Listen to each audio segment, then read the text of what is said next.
योग दर्शन की 131वीं कक्षा।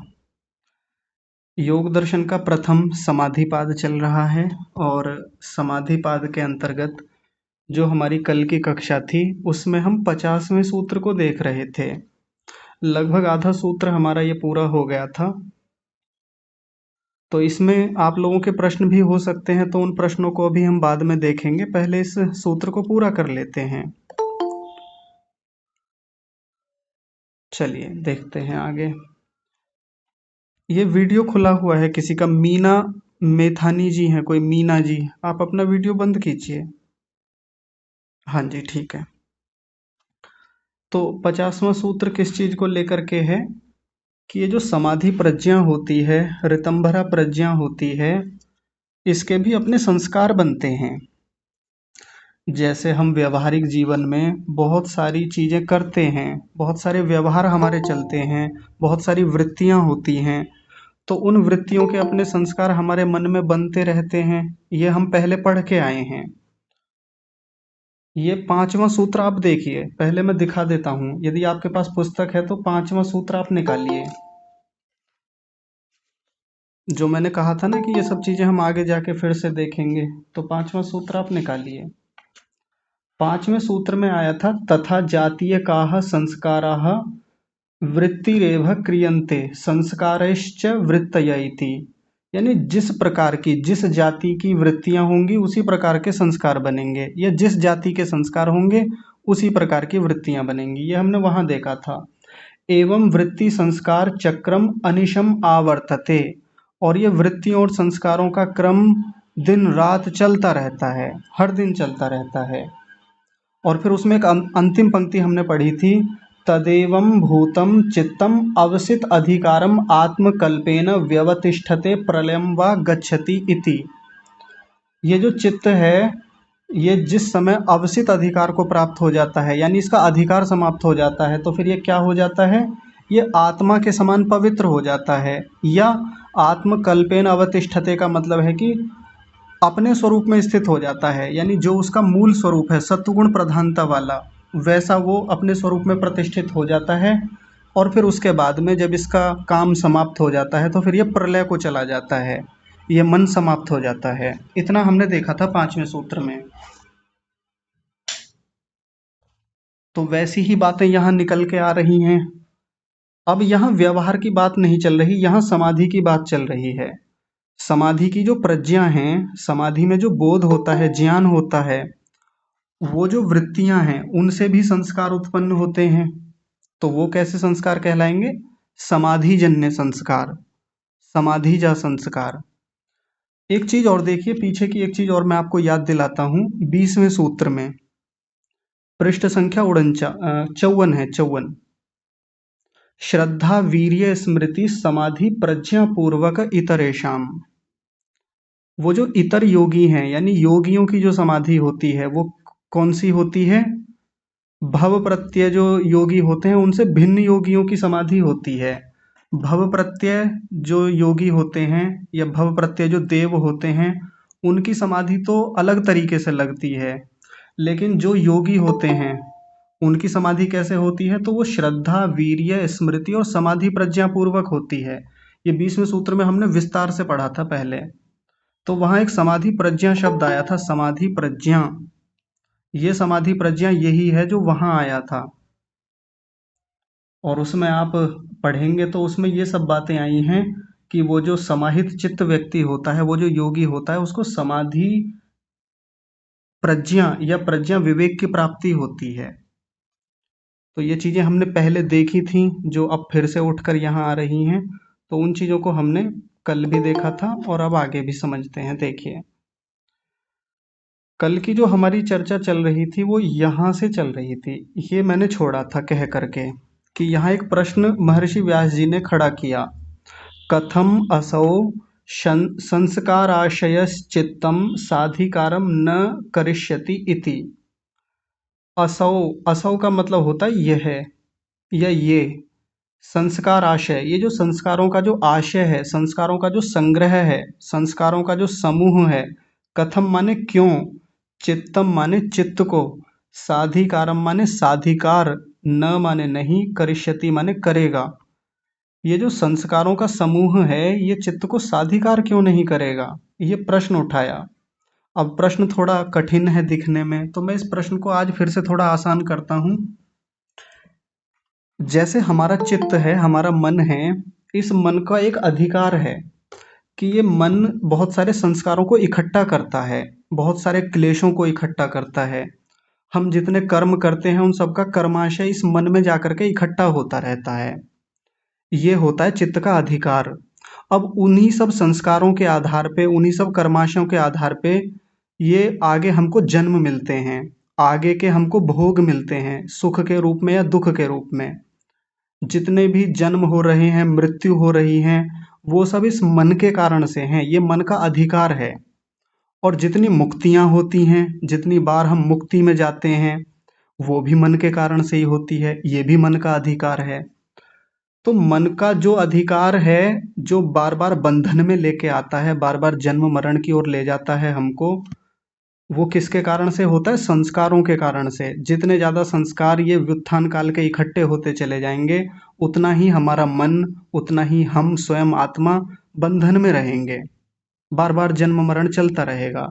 तो यहाँ एक प्रश्न महर्षि व्यास जी ने ये कहा, ये उठाया कि ये जो संस्कारों का आशय है, ये जो समाधि के जो संस्कार उत्पन्न हो रहे हैं, ऋतंभरा प्रज्ञा से जो निरोध के संस्कार, क्षमा कीजिए, ऋतंभरा प्रज्ञा से जो समाधि के संस्कार बन रहे हैं, क्या ये चित्त को साधिकार नहीं करेंगे? प्रश्न तो खड़ा होता है, और ये प्रश्न उठना स्वाभाविक भी है कि भाई संस्कार तो बन ही रहे हैं, अगर ये भी संस्कार बन रहे हैं तो आत्मा तो फिर भी बंधन में जाएगा, ये चित्त तो फिर बंधन में ले जाएगा हमको। इसका अधिकार कहाँ समाप्त हो जाएगा जब संस्कार बने जा रहे हैं, बने जा रहे हैं, भले ही समाधि के हों लेकिन संस्कार तो बन रहे हैं। तो देखिए उसका समाधान बहुत उत्तम रीति से अगली पंक्ति में कर रहे हैं। कहा, न ते प्रज्ञाकृताः संस्काराः क्लेश क्षय हेतुत्वात् चित्तम अधिकार विशिष्टम कुर्वन्ति। बहुत उत्तम यहाँ पे इन्होंने समाधान किया। देखिए ये जो न शब्द है इसको छोड़ देंगे थोड़ी देर के लिए, आगे इसका उपयोग होगा। ते प्रज्ञाकृता संस्काराः, वे, ते माने वे जो प्रज्ञाकृत संस्कार हैं, ये जो समाधि वाले संस्कार हैं, जो ऋतंभरा प्रज्ञा से उत्पन्न संस्कार हैं भीतर, यानी ऋतंभरा प्रज्ञा में जो ज्ञान होता है, वृत्तियां होती हैं, उससे जो संस्कार बनते हैं उनकी बात चल रही है। वे संस्कार कैसे होते हैं? क्लेश क्षय हेतुत्वात्, वे क्लेशों के क्षय का हेतु बनते हैं, यानी क्लेशों को नष्ट करने का कारण बनते हैं। ये सारा जो बंधन है हम जीवात्माओं का, ये जो चित्त का जितना अधिकार है ना, ये क्लेशों के कारण से होता है। जितने क्लेशों से युक्त संस्कार होंगे उतनी बार हम बंधन में आते जाते रहेंगे। क्लेश समाप्त हो जाएं तो हमारा बंधन समाप्त हो जाएगा। पढ़ के आए थे ना हम पीछे। दूसरा सूत्र निकालिए। दूसरे सूत्र के व्यास भाष्य में हमने पढ़ा था,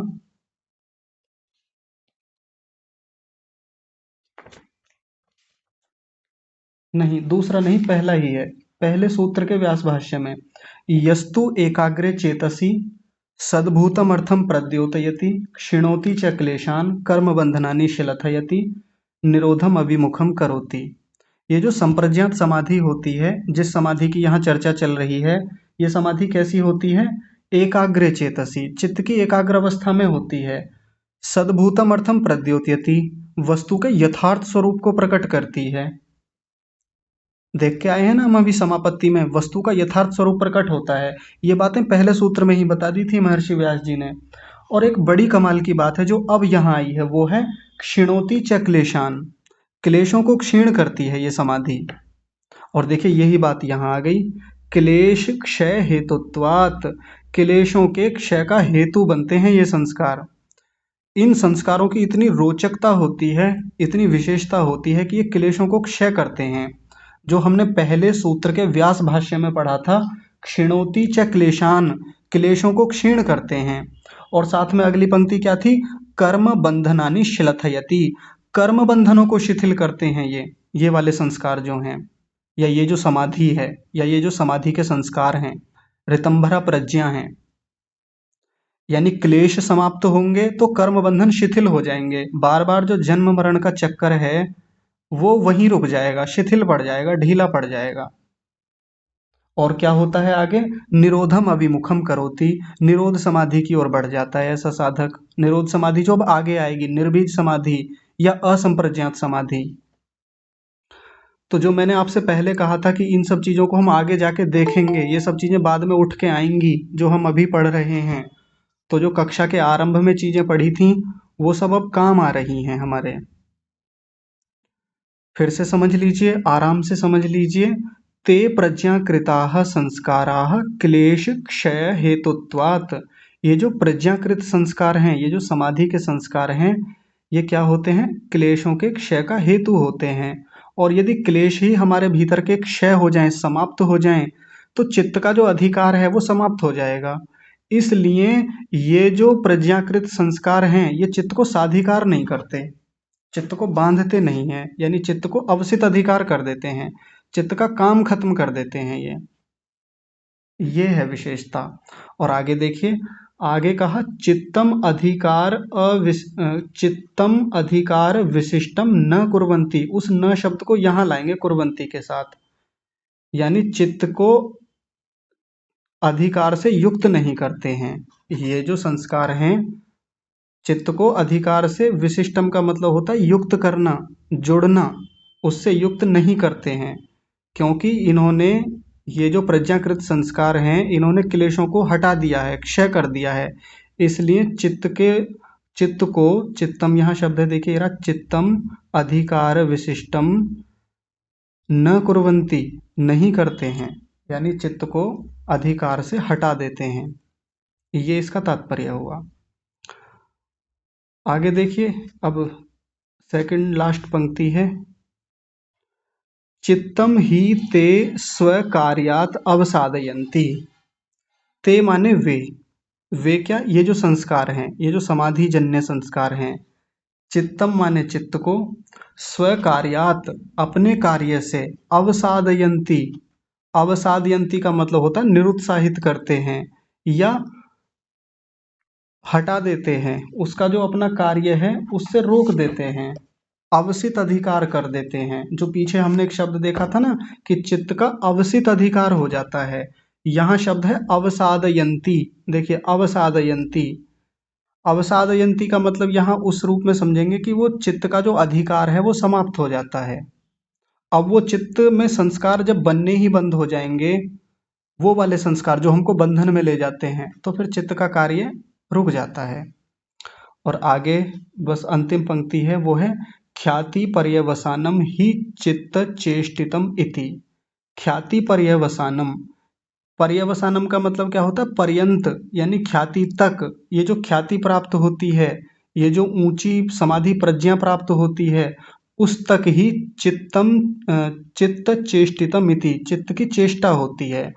यानी चित्त की जितनी भी चेष्टाएं हैं, हमारे मन की जितनी भी वृत्तियां बनती हैं, वृत्तियों से संस्कार बनते हैं, ये सब बस ख्याति पर्यवसानम, जब तक ख्याति नहीं मिलती तब तक ही चित्त की चेष्टाएं चलती हैं।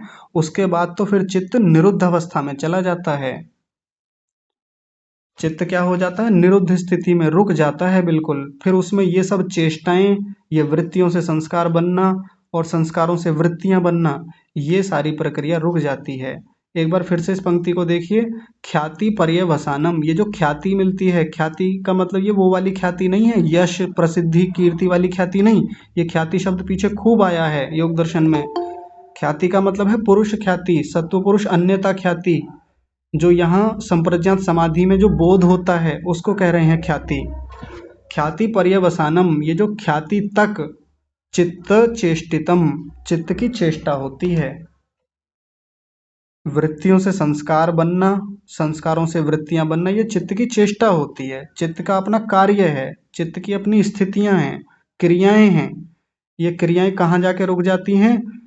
जब तक उसको ख्याति नहीं मिल जाती, जब तक उसको बोध नहीं होता, संप्रज्ञात समाधि नहीं होती, ऋतंभरा प्रज्ञा की प्राप्ति नहीं होती, कुछ भी कह लीजिए। तो जैसे ही ऋतंभरा प्रज्ञा प्राप्त हुई, ख्याति प्राप्त हुई, चित्त की सभी चेष्टाएं रुक जाती हैं और चित्त निरोध स्थिति में पहुंच जाता है, निरुद्ध अवस्था में। फिर असंप्रज्ञात समाधि होती है। यहाँ से आज एक चर्चा आप लोगों के सामने मैं रखना चाहता हूँ। बेला माता जी कक्षा में हैं। एक दिन उन्होंने एक प्रश्न रखा था कि आज से लगभग 15-20 साल पहले जब वो उपासना करती थीं, ध्यान करती थीं, तो उनकी ऐसी स्थिति बनती थी कि वो कहती थी कि बिल्कुल विचार रुक जाते थे। लगता था जैसे किसी शून्य की स्थिति में हूँ, बिल्कुल कोई विचार नहीं है। बड़ी आनंद की स्थिति होती थी, बड़ा आनंद आता था उपासना में। ऐसा ज़्यादातर लोगों के साथ होता है उपासना में, हमेशा नहीं होता। पुराना कोई अनुभव होता है कि पहले 5 साल पहले, 2 साल पहले, 10 साल पहले हमारे साथ ऐसा होता था कि हम उपासना में बैठते थे और बिल्कुल जैसे विचार सब कुछ रुक गया हो, बिल्कुल जैसे चित्त एक निरोध स्थिति में हो, ऐसी स्थिति बन जाती थी। तो क्या इसको हम निरुद्ध अवस्था मान सकते हैं, समाधि मान सकते हैं? ऐसा कई बार प्रश्न होता है। माताजी ने तो ऐसा प्रश्न नहीं किया, उन्होंने बस अपनी एक स्थिति बताई थी। लेकिन बहुत सारे लोगों के साथ ये अनुभव होता है। तो क्या ये समाधि है? समाधि नहीं है। समाधि तो प्रत्यक्ष का नाम है, समाधि तो बोध का नाम है। इस समाधि में जो हम पीछे देख के आए हैं, स्थूल भूत, सूक्ष्म भूत, इंद्रियां, प्रकृति, आत्मा, इन सब का साक्षात्कार होता है। मन में कोई विचार नहीं आ रहे हैं, इसका नाम समाधि नहीं है। हाँ, अभी मन कुछ समय के लिए शांत है, अपनी एकाग्र अवस्था में है, या कहें कि जो सत्वगुण की ऊंची अवस्था है उसमें है। विचारों को रोक रखा है, बहुत अच्छी बात है। ये कोई बुरी बात नहीं है कि मन इस समय रुका हुआ है, मन में विचार नहीं आ रहे हैं, ये भी बहुत अच्छी स्थिति है। नहीं तो कितने सारे लोग तो वर्षों वर्षों इसी में ही काट देते हैं कि हमारे तो मन में विचार ही नहीं रुकते।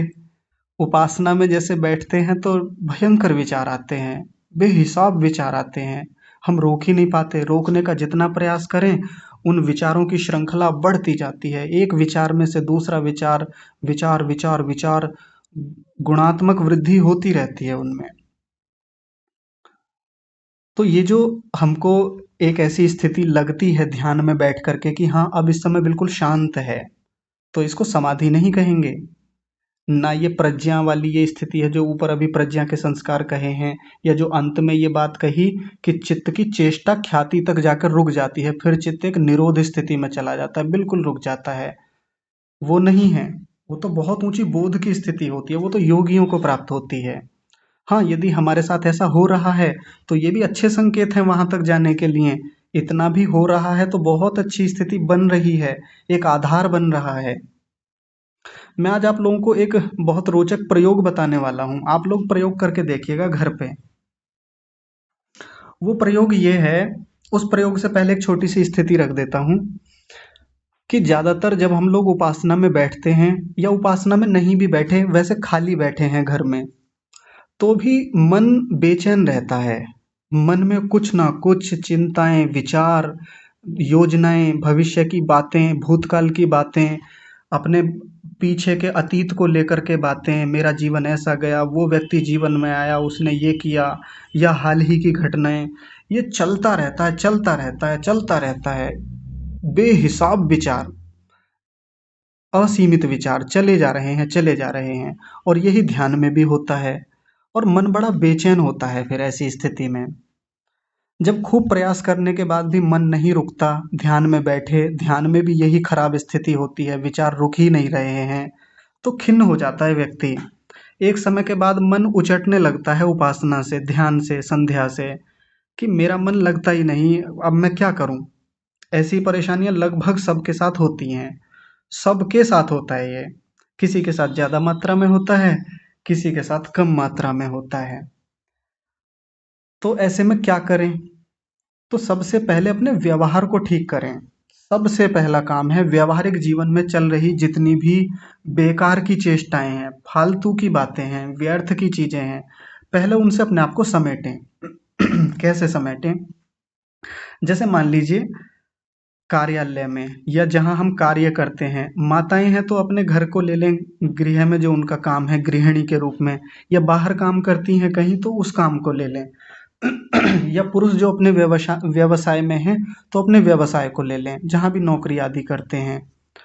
तो वहाँ चिंताएं हैं, तनाव हैं, बहुत सारी बातें हैं, जिम्मेदारियां हैं। बहुत सारी चीज़ें चलती रहती हैं। कई बार तो घर आ जाते हैं, लेकिन ऑफ़िस का काम चलता रहता है, ऑफ़िस की चिंताएँ, कल को ये दिखाना है, कल को ये करना है, ये भी पूरा करना है, ये फ़ाइलें बची हुई हैं। थोड़ा-सा कुछ दिन के लिए अलग रख दें। करें, जितना हो सकता है उसको पूरा प्रयास करें, अपने उस काम को ना छोड़ें, व्यवसाय को छोड़ने की बात नहीं कर रहा हूँ मैं, उसको यथावत करते रहें। लेकिन वहाँ से संबंधित जो चिंताएँ हैं, थोड़ी देर के लिए अलग रखें, खाली बैठें घर पे आराम से। जैसे मान लीजिए रविवार का दिन है, अवकाश का दिन है, आराम से बैठ जाएँ पार्क में, घर में बैठ जाएँ, छत पे बैठ जाएँ। मैं उपासना की बात नहीं कर रहा हूँ, सामान्य रूप से ऐसे ही बैठ जाएँ कुर्सी पे, आरामदायक मुद्रा में। सब कुछ ढीला छोड़ दें एकदम से।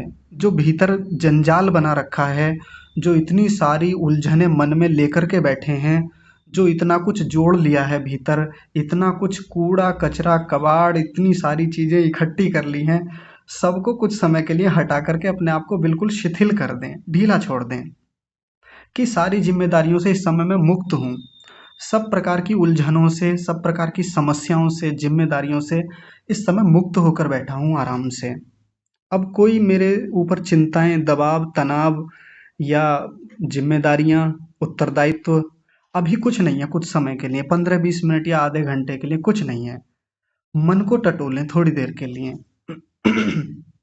अभी मन कैसा है?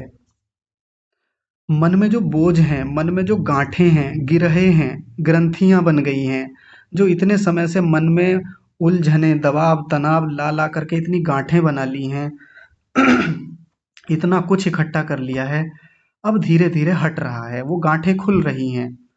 वो जो भीतर-भीतर पता नहीं कितनी सारी अजीब-अजीब स्थितियाँ बन गई हैं, खुरच गया है मन भीतर से, लहूलुहान है, अब धीरे-धीरे रिलैक्स हो रहा है।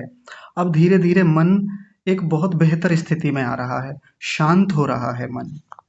अपने मन के साथ ऐसा करके देखें, ऐसा प्रयोग करें कि अब मन एक धीरे-धीरे लगातार शांत स्थिति में है, प्रवाह की स्थिति में है। जैसे नदी की एक धारा होती है, वो लगातार शांत रूप में बहती चली जा रही है। मन बस इस मन को बिल्कुल छोड़ दें एक धारा में। जैसे एक नाविक होता है नदी में, बस अब नाव छोड़ दी, अब जहाँ जाए जाए। कोई बहुत दबाव देना या जैसे नदी में तूफान आ रहा है या समुद्र में तूफान आ रहा है और पूरी ताकत लगा रहे हैं, जोर लगा रहे हैं, छोड़ दें, अब जहाँ जाए जाए। कहीं भी जाए, बिल्कुल शांत छोड़ दें, अपने आप को बिल्कुल ढीला कर दें, शिथिल कर दें। बिल्कुल शांति से बैठें, मन का अनुभव करें, महसूस करें कि अब मैं शांत हूँ। मन बिल्कुल शांत है, कोई ज़िम्मेदारी नहीं, कोई तनाव नहीं, कोई दबाव नहीं किसी का, कोई किसी प्रकार की परेशानी नहीं है जीवन में। अब कोई चिंता नहीं है, किसने क्या कहा, किसने क्या बोला, किसने कितनी बार गालियाँ दी, किसने कितनी बार ताने दिए, किसने कितनी बार उल्टा-सीधा बोला, मेरे साथ द्वेष किया, छोड़ दें, छोड़ दिया सब मैंने, छोड़ दिया। एक दिन छोड़ना ही तो है ये भी, एक ना एक दिन तो वैसे भी छूटना है, तो अभी 15-20 मिनट के लिए मैं वैसे ही छोड़ देता हूँ। मेरा किसी से राग है, मेरा किसी से बहुत गहरा जुड़ाव है, छोड़ दें। क्योंकि छूटना तो तब भी है, एक ना एक दिन तो वैसे भी छूटना है। जिन लोगों के साथ बहुत गहरा जुड़ाव है, लगाव है, जिस व्यवसाय से, जिस काम से, जिस घर से, जिस व्यक्ति से बहुत राग हो गया है, बहुत गहरा जुड़ाव, जिसके बिना रहा नहीं जाता, छोड़ दें थोड़ी देर के लिए कि छोड़ दिया, अब उससे उतना राग नहीं है। मन राग और द्वेष से बिल्कुल रहित है। थोड़ी देर के लिए छोड़ दें इस बात को कि मन में इस समय या शरीर में कोई बीमारी है, शरीर में कोई रुग्णता है, कोई बेचैनी है, कोई पीड़ा है, तनाव है, मानसिक तनाव है, छोड़ दिया। अब है नहीं कोई समस्या। शरीर बहुत स्वस्थ स्थिति में है, शरीर बिल्कुल एकदम शांत स्थिति में है, प्रसन्न है शरीर भी। शरीर खिला हुआ है, शरीर ऊर्जावान है, शरीर में उत्साह है। ऐसे शरीर को भी छोड़ें ढीला, शरीर को भी एक शांत स्थिति में लेके आएँ। ये मैं व्यावहारिक जीवन में प्रयोग बता रहा हूँ, उपासना में नहीं कि उपासना में करना ये सब। ऐसे ही किसी दिन बैठ जाएँ कहीं भी शांति से, एकाग्रता से जाके, कहीं एकांत स्थान ढूँढ करके। ये काम अपने ऑफिस में भी कर सकते हैं। मान लीजिए अवकाश हो गया, जैसे बीच में मध्याह्न काल होता है ना, तो लंच टाइम में बैठ जाएं कहीं, हालांकि मिलता नहीं है, मिल जाए तब की बात है, ऐसे करें। काम से छूट गए हैं, कहीं थोड़ा सा अवकाश मिला तो मन को टटोलें, मन को बिल्कुल ढीला छोड़ दें। वो इतनी जिम्मेदारियां, वो इतना कुछ जो बोझ लिए बैठे हैं मन में, छोड़ दें कुछ समय के लिए। आधे घंटे बाद देखेंगे कि कितनी चिंताओं का समाधान तो ऐसे ही हो जाता है, कितनी ही समस्याओं का समाधान तो ऐसे ही हो जाता है, जो बेवजह लिए बैठे थे, अकारण लिए बैठे थे। उसी दिन की शाम की उपासना में जब बैठेंगे ना, निश्चित सी बात है कि बहुत जोर नहीं लगाना पड़ेगा, बहुत प्रयास नहीं करने पड़ेंगे कि मन क्यों नहीं टिकता उपासना में, परमात्मा में मन क्यों नहीं लगता, मन में एकाग्रता क्यों नहीं आती। छोटे छोटे बीच में ऐसे छोटे छोटे अभ्यास कर लें, दिन में कभी भी 15 मिनट के लिए बैठ जाएं, 10 मिनट के लिए बैठ जाएं, अवकाश ले लें। माताएं जो है ना घर में जो काम करती हैं, काम कर लिया थोड़ा सा, थोड़ी देर के लिए बैठ गई आराम करने के लिए, पंखे की हवा में ऐसे ही बैठ गए और बस मन को शांत छोड़ दिया, ढीला छोड़ दिया, सब जिम्मेदारियों से मुक्त कर दें थोड़ी देर के लिए। पुरुष भी करें, पुरुष भी जहाँ जहाँ जिस स्थिति में हैं, बिल्कुल ऐसे ही करें। अब उपासना में जाएं, शाम को या अगले दिन सुबह को। कोशिश करें, प्रयास करें कि स्नान करके बैठें, स्नान करके नहीं बैठ सकते तो हाथ मुंह पैर अच्छे से धो करके, शुद्ध हो करके उपासना में बैठ जाएं। कोई बहुत आसन लगाने की जरूरत नहीं है कि ऐसा ही आसन लगाएंगे जी, ऐसे बैठेंगे। अभी बिल्कुल सामान्य रूप से ध्यान में बैठ जाएं, ऐसे ही बैठ जाएं सीधे सीधे, कुछ प्राणायाम वगैरह कुछ ना करें। कर लेंगे तो बहुत बढ़िया है, ना करें, सीधे बैठ जाएं उपासना में ऐसे ही जा करके। एकांत में बैठें, जहाँ ना शोर हो, ना कोई बाधा करे, ना पीड़ा हो, ना मौसम का कोई प्रतिकूल प्रभाव हो, अनुकूल होकर के बैठें। और जो स्थिति वहां बनाई थी दिन के अभ्यास में, अपने आप को ढीला छोड़ा था, यहाँ भी बिल्कुल ढीला छोड़ के बैठना है, सब प्रकार की चिंताओं से बाधाओं से मुक्त होकर के। क्योंकि उपासना में दिक्कतें आती कहाँ हैं, यही तो दिक्कतें हैं जो हमारे व्यवहार काल में चल रही हैं।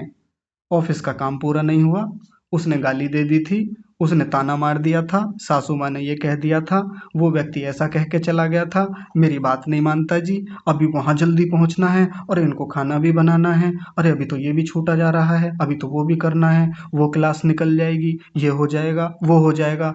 इन्हीं सब उलझनों, चिंताओं, बाधाओं, पीड़ाओं, तनावों, परेशानियों को लेके ही तो हम उपासना में प्रतिदिन बैठते हैं। कुछ और थोड़ी ही करते हैं, ये ही लेके बैठते हैं प्रतिदिन। सुबह को भी ऐसे ही बैठते हैं और शाम को भी हम ऐसे ही बैठते हैं। सुबह को एक जल्दी जल्दी रहती है कि जल्दी जल्दी उपासना कर लो, फिर ऑफिस भी जाना है, स्कूल भी जाना है, इनको लंच भी बना के देना है, इनको ये भी ब्रेकफास्ट बनाना है, ऐसे करना है, वैसे करना है। ये सब लेके हम उपासना में बैठते हैं सुबह को। और शाम को भी वही तीव्रता रहती है, वो बेचैनी, वो अकुलाहट, वो तीव्रता, व्यग्रता, बेचैनी वही चलता है। क्या उपासना हो पाएगी? विचार करके देखिए, नहीं तो शिकायतें तो फिर बनी रहेंगी जीवन भर ऐसे ही। ये सब चलता रहेगा जो चल रहा है। ये बाहर की जो इतनी जिम्मेदारियां लेके बैठे हैं, मैं मना नहीं करता कि जिम्मेदारियां नहीं लेनी, अपना काम नहीं करना, सब करना है, छोड़ना नहीं है, वो उसके बिना काम चलेगा भी नहीं। लेकिन जितनी अतिरिक्त ले रखी हैं, बिना कारण के ले रखी हैं, जिनको लेने की आवश्यकता भी नहीं है, या जितना राग द्वेष मन में पाले बैठे हैं, जिनसे राग करने की आवश्यकता है भी नहीं, उन लोगों से राग करे बैठे हैं, कुछ दिनों बाद हम पाएंगे कि वो राग हमारा खराब था, जिनके साथ बेकार में जुड़े हुए थे। बेकार के बहुत रिश्ते हमारे जीवन में हैं, बहुत सारे लोगों से बेवजह दुश्मनियां पाले बैठे हैं, बेवजह के द्वेष हैं, फालतू के। घर के सदस्यों से हो जाते हैं द्वेष, ये बात नहीं सुनती, ये बात नहीं सुनता मेरी, मेरे कहने में नहीं चलता, घर के अनुकूल नहीं चलती ये, बहू है, सास है, कोई भी है, या पुरुषों में भी होते हैं ऐसे बहुत सारे लोग। तो जिनकी आवश्यकता भी नहीं है, उन पर हमारा विचार बेवजह चलता रहता है फालतू में। पूरा दिन चिंतन करते रहेंगे, पूरा दिन उसी के बारे में हम सोचते रहते हैं। इसको ये कह दूंगी, इसको ये कह दूंगा, एक बार आए तो सही सामने, एक बार ऐसा कर दूंगी, अब के करके दिखाए, अब के ऐसे कर देंगे, अब के वैसे कर देंगे।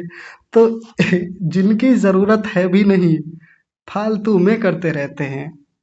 आप एक बार विचार करके देखिए, आज से 10 साल पहले सब लोग सोचिए, 10 साल पहले आपकी किसी से दुश्मनी हो मान लीजिए, रही हो पहले कभी बहुत साल पहले, आज कुछ महत्व है उस दुश्मनी का? उस समय उस दुश्मनी में आपने अपना कितना बिगाड़ कर लिया, कितना चित्त खराब कर लिया, मन खराब कर लिया, कितना समय उस व्यक्ति पे लगा दिया था आपने, उसी का चिंतन, उसी की बातें, इधर उधर चुगली भी करना, ईर्ष्या करना, ये सब कितना किया होगा, विचार करके देखिए। और आज कुछ महत्व नहीं है, 10 साल निकल जाने के बाद में कुछ महत्व ही नहीं बचा उन बातों का जो उस व्यक्ति पे इतना टाइम खर्च किया था हमने द्वेष में।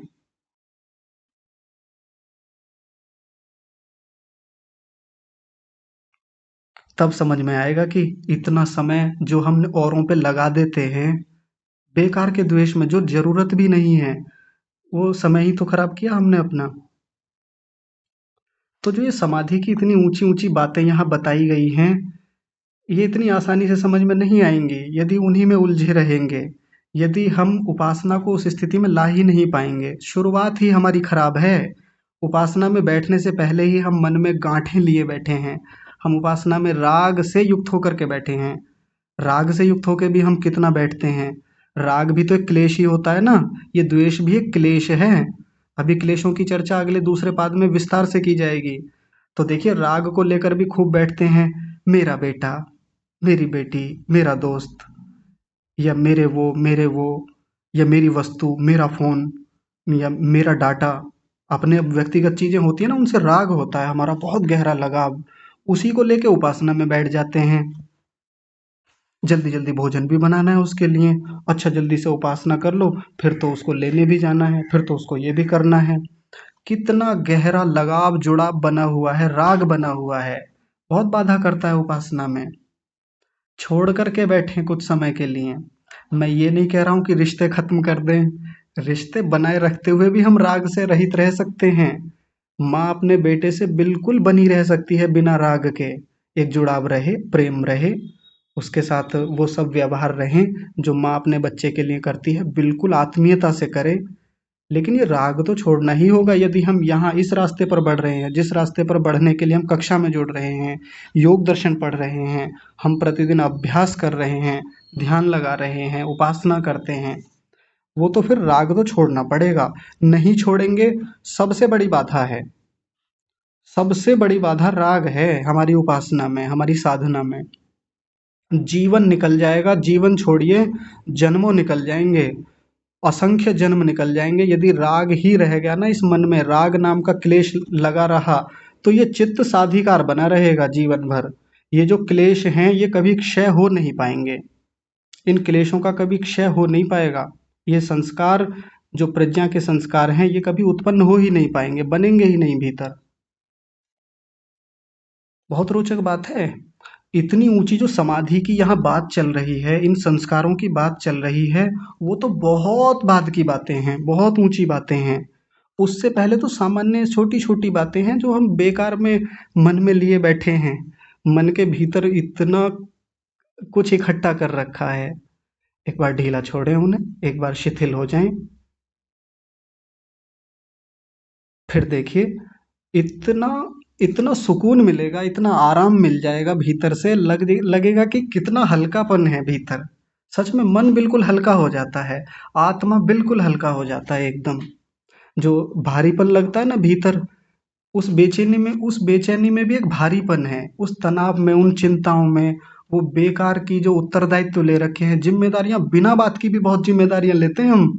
इसको भी देख लूं, उसको भी देख लूं, इसकी समस्या, उसकी समस्या सुनना, और सबके समाधान के लिए हमेशा प्रेरित रहना कि, और जहाँ कुछ भी हुआ तुरंत दौड़ पड़े, इसका हुआ तो तुरंत भाग गए वहाँ, और सबके लिए हमेशा उपलब्ध रहना, बेकार की बातें हैं।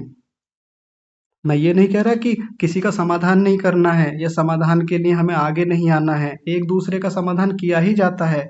लेकिन कितनी बार तो बेवजह हम हमेशा समाधान के लिए खड़े रहते हैं कि सामने वाला एक बार हाँ तो करे, और तुरंत दौड़ के चले जाएंगे एकदम हम। हम तुरंत उपलब्ध रहते हैं हर किसी के लिए। तो ये जो सब चीज़ें हैं जो बेकार में इकट्ठी कर रखी हैं, व्यर्थ में अपने ऊपर बोझ बना रखे हैं, मन के भीतर स्थितियां बना रखी हैं, ये मन को बहुत परेशान करती हैं, मन को चंचलता में लाती हैं, मन की राजसिकता को बढ़ाती हैं, एकाग्रता को भंग करने वाली चीजें हैं, एकाग्रता को बाधित करती हैं, समाधि से हटाने वाली चीजें हैं, समाधि को बाधित करने वाली चीजें हैं। छोटी छोटी बातों से होता है। कहीं किसी शिविर में चले गए 4-5 दिन के लिए, 1 सप्ताह के लिए, वहां जाके कुछ अभ्यास सीख के आ गए और हम कह देते हैं कि बड़ा अच्छा लगा वहां जाके। तो वहां जो महाराज जी थे, वहां जो साधक जी थे, उन्होंने बहुत बढ़िया अभ्यास सिखाए हैं और बड़ा अच्छा मन लगा था 1 सप्ताह के लिए। पर जब से यहाँ आए हैं घर पे, वो हो ही नहीं पाता। तो हम ये क्यों भूल जाते हैं कि जिस समय हम वहाँ शिविर में गए थे, कोई योग शिविर था, तो वहाँ का हमने पालन भी तो किया था। हम घर की चिंताओं को घर पे रख के गए थे। वो बेकार के जो हमने भीतर इकट्ठा कर रखा है, उनको सबको घर छोड़ के गए थे। हम वहाँ मन को एक बहुत सुंदर शांत स्थिति में लेकर के गए थे। वहाँ के अनुशासन में हम रहे थे, जैसा आश्रम का अनुशासन था, जैसा जैसा वो रख रहे थे हम वैसा वैसा कर रहे थे। घर पे आके फिर से उन्हीं उलझनों में, घर पर आकर फिर से वही राग, वही द्वेष, वही बेकार के चिंतन, बेकार की बातें, फालतू में बोझ लेना, बेकार में सब चीज़ों का तनाव लेना, दबाव लेना, उनमें आके फिर उलझ जाते हैं। तो हमारी उपासना फिर खराब होने लगती है। और वो 1 सप्ताह के लिए जो योग शिविर किया था, वो ध्यान शिविर किया था, बेकार हो जाता है, वो कोई लाभ होता ही नहीं उसका। तो बीच बीच में जैसे ही दिन में समय मिले, कभी भी रात में समय मिले, शाम को समय मिले, अपने मन को ढीला छोड़ करके देखें। ये महसूस करें कि मेरा मन कितना शांत हो रहा है, मन कितना सौम्य हो गया है, मन कितना पवित्र होता जा रहा है, मन कितना सात्विक है, मन कितना एकाग्र होने लगा है अब मेरा। अब मन में वो सब बेचैनियाँ, घबराहट, तनाव, चिंताएं, बेचैनी, वो अब कुछ नहीं है। मन में जो लोगों के लिए पहले द्वेष था, अब हट रहा है। जो राग बेकार का था, वो अब हट रहा है। ऐसे कर कर के छोटे छोटे प्रयोग दिन में 5-5 मिनट के, 10-10 मिनट के, ऐसे करके देखें। लगभग यदि आपने 1 महीने भी अभ्यास कर लिया ऐसे करके, 1 महीने में ही उपासना इतनी शानदार हो जाएगी, इतनी अच्छी हो जाएगी, आपको विश्वास नहीं होगा। तो जो माता जी कह रही थी कि आज से 15-20 साल पहले बहुत अच्छी उपासना होती थी, जब मन बहुत शांत स्थिति में रहता था, मन बिल्कुल ऐसा लगता था कि जैसे सब विचार रुक गए हैं, वो फिर से लौट आएगा, जो अब लौट नहीं पा रहा है। कितने सारे लोग तो यही एक रिग्रेट रहता है, एक मलाल रहता है उनके मन में कि वो उपासना अब हो नहीं पाती जो कभी पहले होती थी हमारी, अब हो नहीं पाती। तो करके देखें, बिल्कुल होगा। और करना तो है ही, और हम ही को करना है, कोई और नहीं करेगा। इसमें कोई ऐसा तो नहीं है कि भाई लक्ष्य तो हमारा है, मेरा अपना खुद का है, तो मेरे पिताजी थोड़ी करेंगे। मेरे पिताजी की उपासना, मेरे पिताजी का किया हुआ अभ्यास मेरे पिताजी के लिए लाभकारी होगा। वो उनको जीवन में एक दिशा देगा, वो उनके लक्ष्य को प्राप्त करने में उनको सहायता देगा। मेरे पिताजी हैं, उनको मुक्ति होगी, उनको समाधि होगी, या उनको ऊंची स्थितियां प्राप्त होंगी। जो अभ्यास मैं करूंगा उससे मुझे लाभ होगा। तो ये यात्रा जो है, ये हमारी व्यक्तिगत यात्रा है, हमारी खुद की निजी यात्रा है। इसमें बाहर के लोग सहायक बनते हैं, थोड़े बहुत सहायक बाहर से तो बन जाएंगे। वो हमारे लिए भोजन बना के दे देंगे, हमारे लिए पैसे का जुगाड़ कर देंगे, हमारे लिए घर बना देंगे, व्यवस्थाएं कर देंगे, सहयोग कर देंगे।